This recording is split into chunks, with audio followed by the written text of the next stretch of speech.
Hello les amis, officiel. Chadi Riad rejoint le Real Betis en prêt avec option d'achat. Le FC Barcelone et le Real Betis ont trouvé un accord pour le transfert définitif d'Alex Collado. Le Barça dispose d'1% sur une éventuelle vente du Betis. Actuellement le Betis Séville est en train de shipper tous les jeunes joueurs. Nico Gonzalez file à Porto. Visite médicale demain pour le milieu de terrain. Le Barça va recevoir 11 M € pour le transfert et disposera d'une clause de 15 millions d'euros pour faire revenir le joueur quand il le souhaite. Selon RMC Sport, Ousmane Dembélé est tout proche de signer au PSG. Négociation très avancée avec le joueur, Paris va lever sa clause qui est de 50 millions d'euros jusqu'au 31 juillet. Ousmane Dembélé est séduit par le projet parisien. En cas de départ de Dembélé, le Barça recevrait 45 millions d'euros de FPF en cas de 1/1. Sa clause est de 50 millions d'euros, à partager à 50 sur 50 jusqu'au 1er août. Ensuite, elle passe à 100 millions d'euros.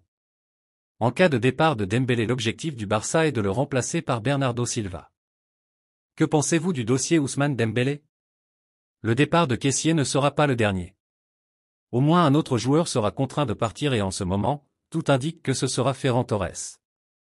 Laporta, le président du Barça s'exprime, Laporta, Mbappé au Real Madrid?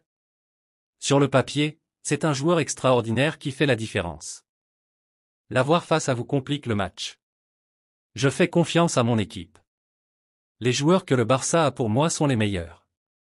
Une équipe est composée de 11 joueurs et la priorité doit toujours être l'équipe par rapport aux individualités. Fin de citation.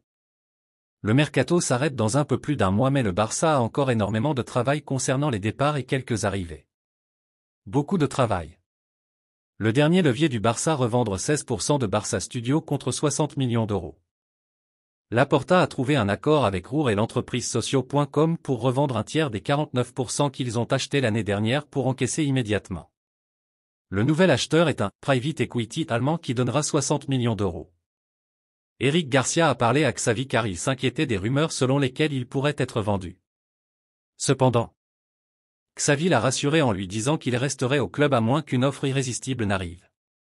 Les entraîneurs voient Roberto et Alonso comme des alternatives viables au poste d'arrière latéral, mais les titulaires seront Baldé et Koundé. Dest sera vendu et la position d'arrière droit devrait être renforcée. Xavi demande Cancelo, mais c'est difficile. Pas de consensus pour Fresneda. Nous voici à la fin de la vidéo, je vous invite à lâcher le pouce bleu et à vous abonner si vous appréciez le contenu.